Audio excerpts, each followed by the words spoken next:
I've been tracking calories for the past 2 years, and so far it's worked really well.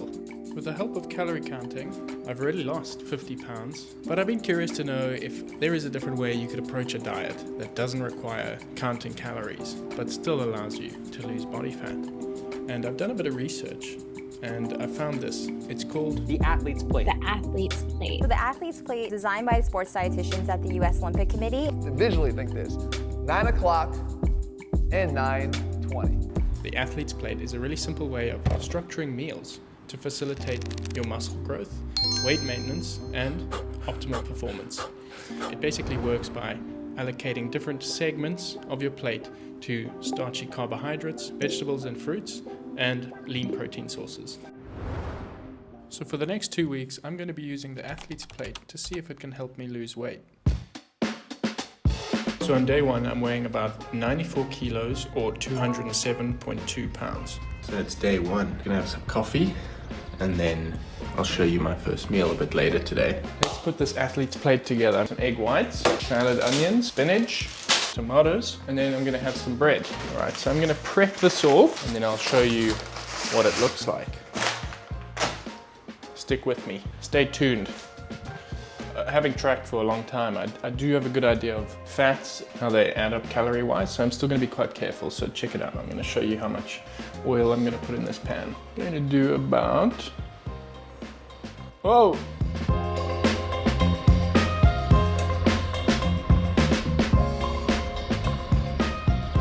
You can see we've got vegetables here, fruit and veg. We've got my protein, which is the egg whites, and we've got my carbohydrates. It's quite a bit of carbohydrates. I pretty much make this meal every day anyway, but I just wanted to lay it out to see if it kind of worked out Athlete's Plate style, and it definitely did.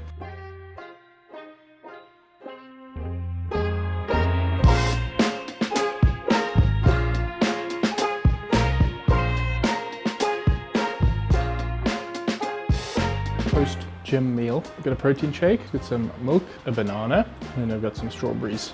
Bit of a weird one for the Athlete's Plate, but I think it'll work. It's one of the only issues with having a girlfriend who bakes delicious treats. Chocochino muffins. I've already had 2 today, so this is definitely not Athlete's Plate. No, I'm eating a muffin.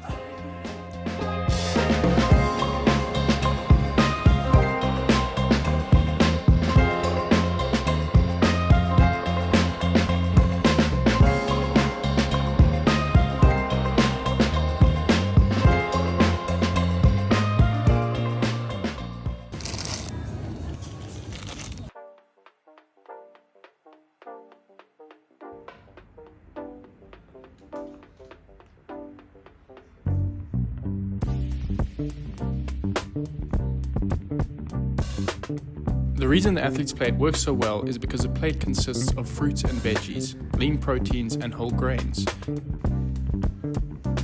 These are all minimally processed whole foods, so they're great for satiety or how full you feel. The fruits and veggies provide essential vitamins, minerals and antioxidants and are great for health, recovery, performance and immune function. The starchy carbohydrates are a key fuel source for muscles. They aid in performance and recovery. The lean proteins are vital for muscle growth and repair and are great for weight management. The healthy fats are good for energy storage, hormone production, cell structure, and nutrient absorption. So all of these foods play important parts in your body's functioning and have been designated their portions on the plate for optimal performance. This is okay, right? It's just taking up a quarter there. I think that's fine. I think that's okay. Just a little bit of mashed potato. That's not so bad. What? Quarter. It's a quarter, you know. It's nothing crazy. The protein's gonna go here, don't worry. Veg, got some broccoli, and then we just got a little bit of starchy carb.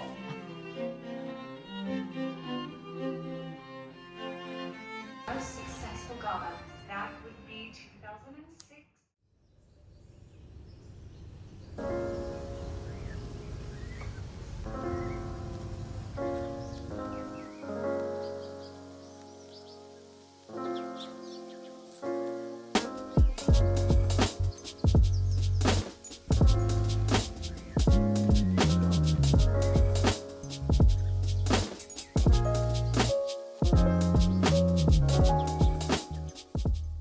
So I wasn't perfect with my diet during these 2 weeks. 80% of the time I followed the athlete's plate and let it dictate what I ate. But the other 20% of the time, I kind of just ate what I wanted. I included chocolates. I went out for dinner on the odd occasion and just ate whatever I liked. I had some sweets here and there, a couple croissants along the way. And this is because I strongly believe in a balanced approach when it comes to dieting. If you're hoping to make behavioral changes long term, it needs to be something you can actually stick with. And those all or nothing mentalities often fail. And I also just really wanted to put this athlete's plate to the test to see if I could still lose some weight while being fairly flexible.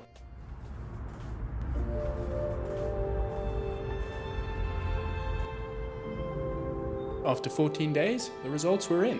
Without tracking a single calorie, including treats, and eating large volumes of food, I had lost 1.4 pounds, without even really trying to. My diet didn't feel very restrictive at all, and I actually really enjoyed this way of eating. So it's on the slower end, the rate of loss, but I think that's absolutely fine. It's a reasonable, nice and slow, sustainable rate of loss. And if I really wanted to increase the rate of loss, all I would have to do is remove a piece of bread here and there, or half the amount of oil I was cooking my foods in, and that would increase the rate of loss. What's nice about the athlete's plate is that it's very simple to adjust the plate based on your goals. If you want to lose less weight, include a little bit more carbohydrates and a little bit more fat. Nice and easy, very simple. So now the big question is, will I be continuing to use the athlete's plate moving forward? Or will I be going back to counting calories? I think personally what I'm going to do is both. I'll count calories some days, and on the days when I really don't feel like counting calories, I'll use the athlete's plate as a guide to put my food together. If you'd like to know more about the athlete's plate, there's a beautiful visual guide on the US Olympic Committee's website, which I'll link down below, and you can take a look at the different ways of structuring your athlete's plate. And if you need any more tips on how to lose belly fat, check out this video here. Okay, cheers.